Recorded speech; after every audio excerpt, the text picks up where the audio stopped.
I decided to do something that everyone has probably done once before, which is ranking a Hashira. But hold up, I'm not doing strength, skill, popularity. I'm ranking them by aura. Like, who feels like that guy or gal? Cause let's be real, you already seen millions of videos about who's the strongest, the weakest, the baddest. It's Mitsuri. But yeah, I read the entire manga, watched the movie that recently came out, so expect a few spoilers here and there. But anyways, let me get started. For the 9th spot, it really wasn't a difficult choice at all for me. It's Mitsuri. She has her moments in the show and the manga, but it's really not better than most of the other guys on the list. Her facing Hitengu was cool though. She got her Demon Slayer mark and everything. It was cutting through shit like it was nothing. Though some parts of her fight really weren't shown like that and were technically skipped because Tanjiro was the main focus, which is obvious because he's the main character. But the new game that came out this year, Demon Slayer Hinokami Chronicles 2, added a lot more to her fight, which was hard as fuck. I don't know why they didn't give us extra scenes or something, because you can definitely say that this game did better than the anime, just cause of the extraness they added. Her backstory isn't nothing crazy either. She was seen as ugly because she was strong, ate a lot, and had an unnatural hair color. Also, this dude right here is a bot. You got yourself a 10 out of 10, and you totally blow the opportunity. Are we sure this guy right here likes women? Cause this nigga's tripping.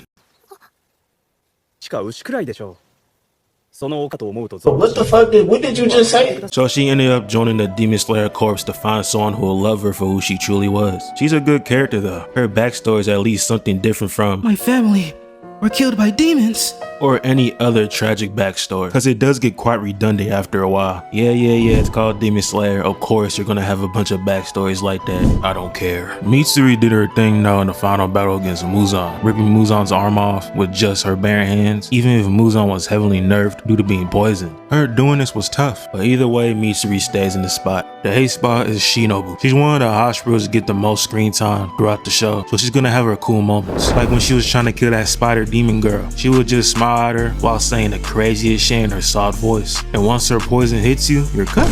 Unless you're an upper moon, then she has to use large amounts of poison since she can't behead any demons, which is what she had to do against Doma. Cause she was speed blitzing bro and doing her best on trying to poison him, but she ended up getting completely outclassed. And at first it seems like she died from nothing, but she actually planned out her death during the Hashira training arc, letting us know that she was consuming huge amounts of poison for a while now. So she knew she wouldn't win against Doma, but she still tricked his ass after he absorbed her, which made him get poisoned even more, allowing Inosuke and Kanao to behead him. She outsmarted bro so bad that he started to feel emotions for the first time, so her dying had a purpose. The 7th spot goes to Obanai. Let me explain myself. In the Infinity Castle arc, Gyu had to deal with Akaza, Shinobu had to deal with Doma, Muichiro, Gyome, and Sanemi fought Kokoshiba. All 3 of those dudes I just named are strong fighters, so those other guys aren't gonna be at 100%. Meanwhile, Omanai Mitsuri dealt with Nakama, who isn't much of a fighter, but she's like a housefly in your house that just can't be caught. So unlike everyone else, he was nearly at his full health when he fought Muzan while poisoned. He still cooked though.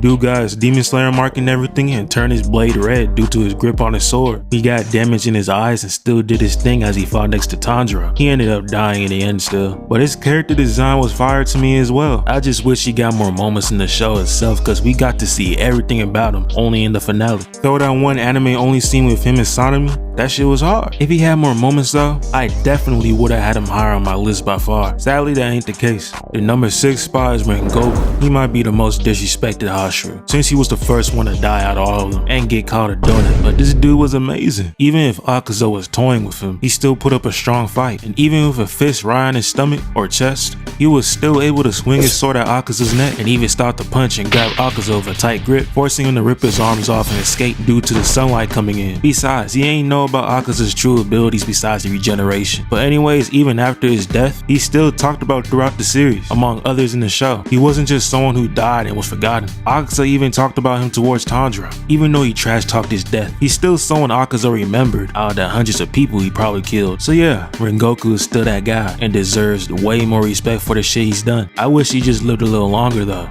The 5th spot was difficult to choose from, because this is where we have the Hashiras who have one of the best moments in the show, or they're just overall overall interesting characters throughout. Not to downplay the others, cause I like them all. But as I did some deep digging, I came up with my choice, and it's Mutual. Mist breathing overall is an interesting style, so anytime I see Mutual do it, this dude immediately looks tough using it. And when he unlocked his Demon Slayer mark, he completely destroyed Upper Moon 5. Bro was just walking through the mist and would disappear instantly, and then throw the final blow, slicing this dude's head off. But you can argue that if he didn't get his mark, he probably would have died.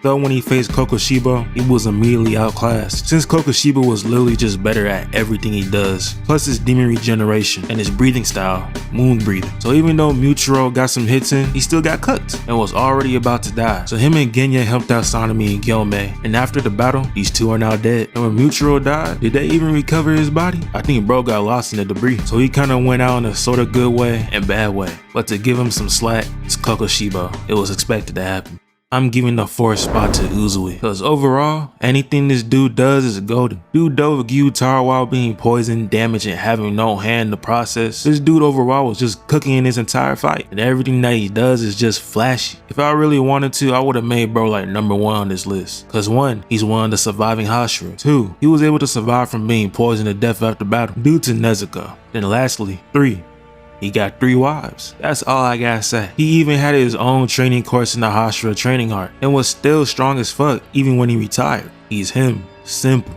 Now for top 3, I'll give it to Giyu. Like Shinobu, he also got a lot of screen time. So he got his moments too, like him arriving on the battlefield and completely destroys Rui, a lower moon, which is expected, but hey, Giyu beating him with 1 slice is comp. And then the biggest of them all, when he was going against Akaza and didn't like the way he got blown back into the wall, Giyu immediately got his mark and started going crazy on dude, and this shit was beautiful. Also, bro did all this and still survived everything.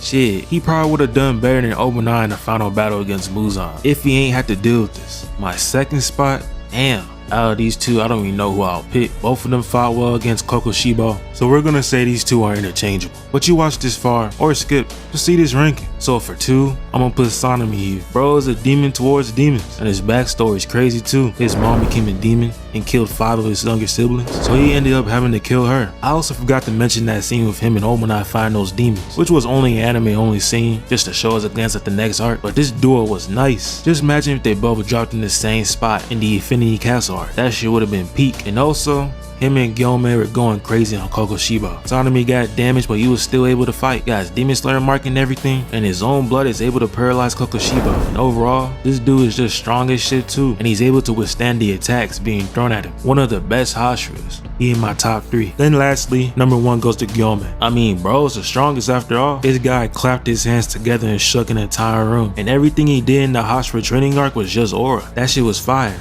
No, seriously, that shit was fire. You got bro on a fire right here sitting crisscross, and he's not even burning up. Even the fire feels cool. Nah, never mind, bruh. This dude gets his own tier. And then with Kokoshiba, he was also going blow for blow, and he also got his Demon Slayer mark. Yeah, all I gotta say is that this fight right here, this fight is gonna feed families, and it's coming out 2027. Shit, I'll wait 10 years if they put their blood and sweat into the animation. I'm joking, I'm impatient. Hopefully it comes out earlier in 2026, but there's like a 10% chance of that happening. It's gonna be 2027. But anyways, that was my ranking for the Hashira, aura wise. If you don't like my list, it really doesn't matter to me. It's subjective. You don't gotta act like you like it, but it was fun doing the rankings like this. Anyways, if you liked the video, go sub or something. It'll give you good luck, trust me. But anyways, peace out.